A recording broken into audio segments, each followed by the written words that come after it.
Jumpa kembali sahabat lintas pemilih TV dimanapun Anda berada. Live TV hadir lagi untuk mengulas permasalahan politik, hukum, demokrasi, dan kebijakan publik di dalam negara Republik Indonesia, terkhusus di Provinsi Kepulauan Riau. Tetapi sebelum kami lanjutkan ulasan ini, jangan lupa subscribe, like, dan komen konten-konten Lintas Pemilih TV, biar kami akan tetap eksis untuk memberikan informasi dan mengulas berbagai peristiwa untuk sahabat Lintas Pemilih TV. Dan kali ini kami akan mengulas tentang Insinyur Joko Widodo, presiden terbaik sepanjang sejarah. Demokrasi terjaga. Demokrasi terjaga.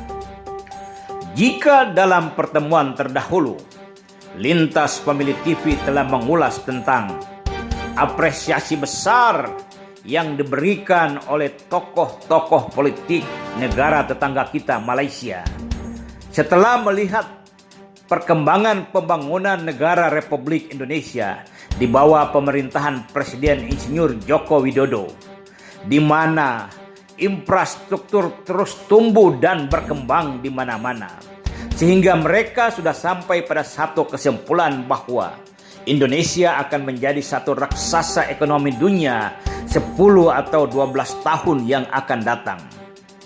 Melihat fenomena-fenomena ini, tentu sebagai warga negara Indonesia, kita harus memiliki kebanggaan menjadi warga negara Indonesia dan memiliki seorang presiden yang sangat-sangat luar biasa. Perkembangan pembangunan yang terus tumbuh dan berkembang di dalam negara Republik Indonesia tidak akan terlepas daripada sistem pemerintahan yang sedang berlangsung di dalam negara kita. Dan konstitusi telah mengamanahkan bahwa negara Indonesia menganut sistem demokrasi.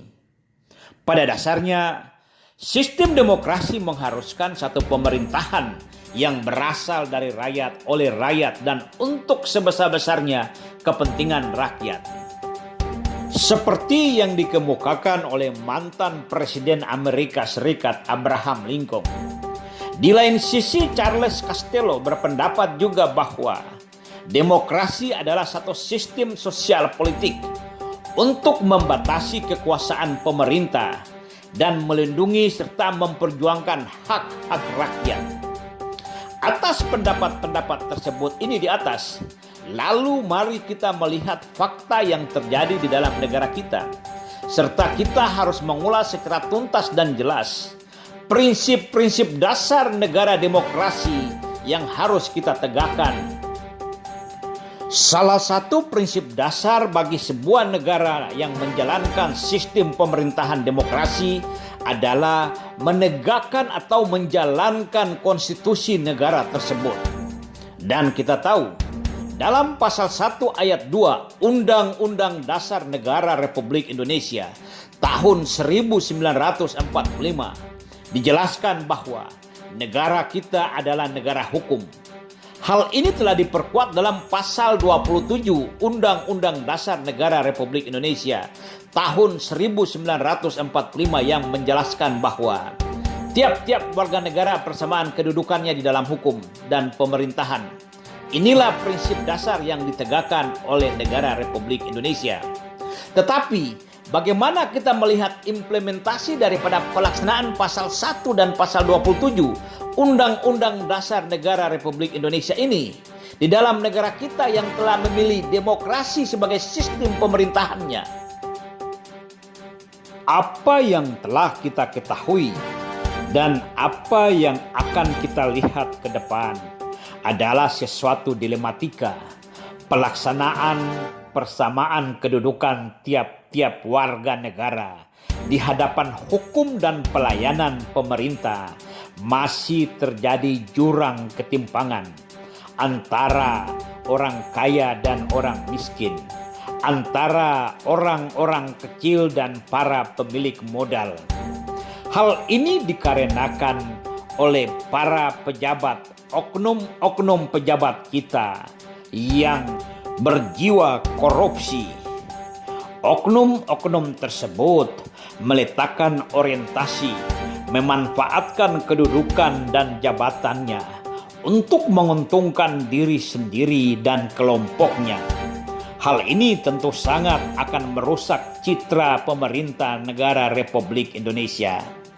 Dan pada masa pemerintahan Presiden Joko Widodo, ada upaya yang sangat ketat dan tegas untuk meningkatkan pengawasan internal bagi pejabat-pejabat birokrasi pada tingkat daerah maupun tingkat pusat, untuk mengetatkan pengawasan internal bagi aparat penegak hukum pada tingkat-tingkat masing-masing.